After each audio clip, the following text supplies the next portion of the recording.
कर्नाटक की हार भाजपा के लिए मुसीबत बन सकती है। कांग्रेस ने तो कर्नाटक में प्रचंड बहुमत के साथ वापसी कर ली है, लेकिन कांग्रेस की ये जीत भाजपा को पूरी तरह टेंशन देने वाली है।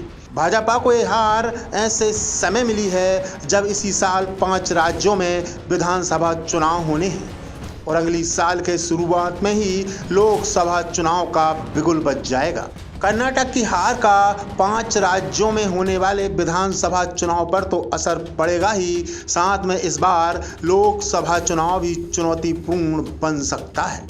कर्नाटक की हार की सियासी अहमियत सिर्फ कर्नाटक की राजनीति तक सीमित नहीं रह गई है, बल्कि अब 2024 के लोकसभा चुनाव के लिहाज से भी अहम मानी जा रही है, जिसने बीजेपी के मिशन 2024 के लिए टेंशन बढ़ा दी है।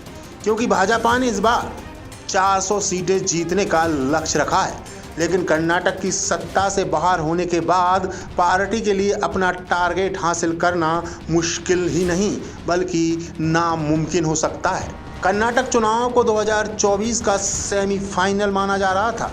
ऐसे में पार्टी की हार ने भविष्य के लिए चिंता बढ़ा दी है, क्योंकि कर्नाटक की हार के बाद राज्य में भाजपा की लोकसभा सीटें घट सकती हैं।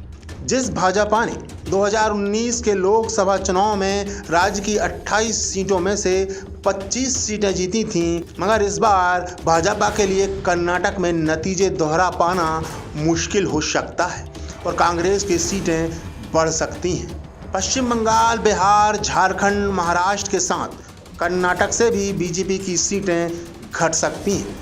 इन राज्यों में हो रहे सीटों के नुकसान की भरपाई के लिए बीजेपी को नए राज्य तलाशने होंगे, जो संभव नहीं दिख रहा। वहीं दक्षिण के आंध्र प्रदेश, केरल, पुडुचेरी, तमिलनाडु और तेलंगाना में भी बीजेपी अभी तक खुद को स्थापित नहीं कर सकी है। दक्षिण के 6 राज्यों में 130 लोकसभा सीटें आती हैं, जो कुल लोकसभा सीटों का करीब 25% है।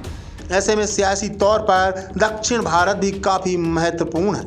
ऐसे में कर्नाटक के जरिए बीजेपी दक्षिण में अपने पैर पसारना चाहती है, लेकिन अगर उसे कर्नाटक में ही झटका लग जाए तो फिर तेलंगाना और आंध्र प्रदेश सहित दक्षिण के बाकी राज्यों में उसको बड़ा सियासी नुकसान उठाना पड़ सकता है। डेस्क रिपोर्ट, मुंबई महानगर।